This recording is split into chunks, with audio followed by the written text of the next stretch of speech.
Polícia Militar de São Paulo, suspeito de matar a própria esposa, também policial, escancarou um padrão que vai além de um caso isolado.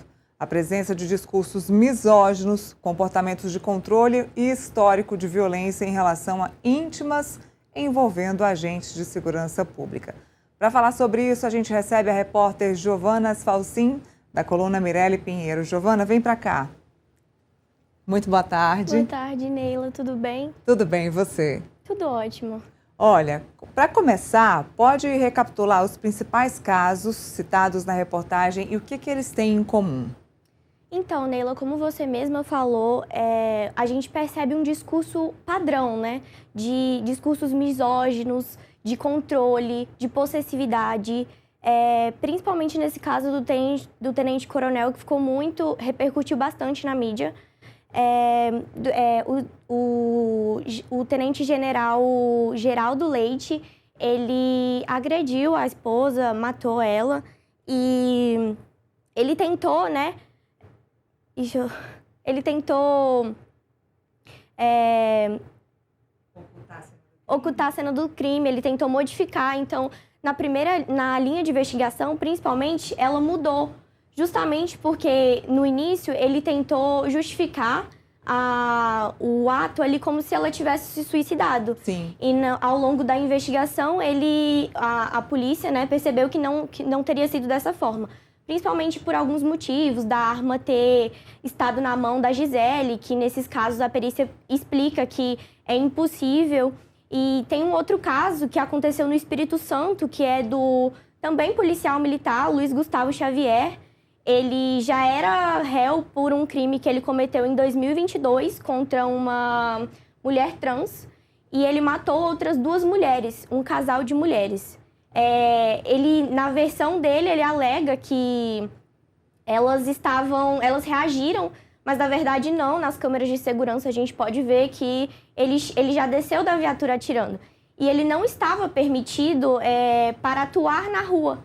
Ele estava como atuação interna, né, que a polícia chama. Bom, isso mostra um certo padrão de comportamento, né? A sua apuração, ela revela isso? Sim.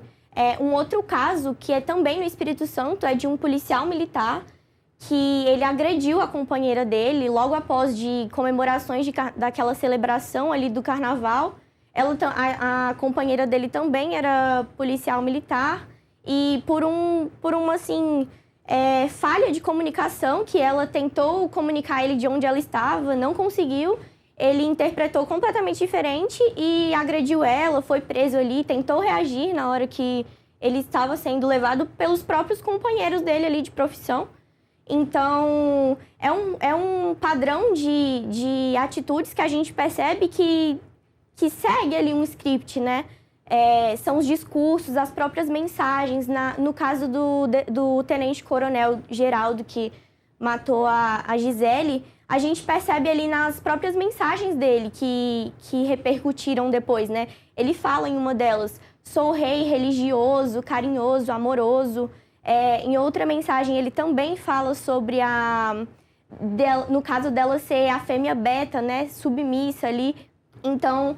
Nesse outro caso do Espírito Santo, a gente vê um padrão também no que depois aconteceu após as celebrações de carnaval. A companheira dele, ela já falava que ele já tinha esses comportamentos agressivos, já falava para ela que ia bater nela. Então, assim, é um padrão que a gente percebe que é muito comum, infelizmente, né? Bom, em alguns casos houve mudança na linha de investigação, como de suicídio para feminicídio. O que leva a essas reviravoltas?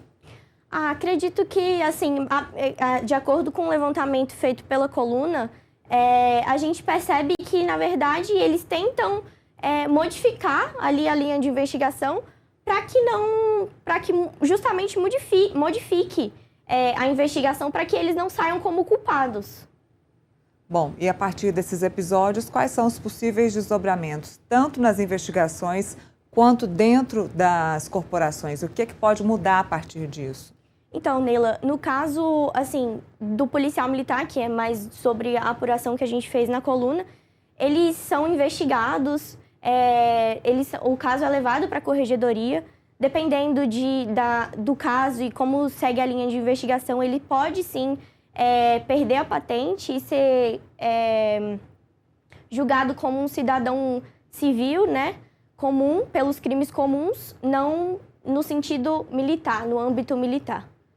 Então, fica a par da corregedoria decidir o que acontecerá com esses policiais, esses soldados. E a gente segue acompanhando para que isso não mude e que o feminicídio continue sendo crime neste país. Te agradeço demais. Obrigada pelas informações. Obrigada, Neila.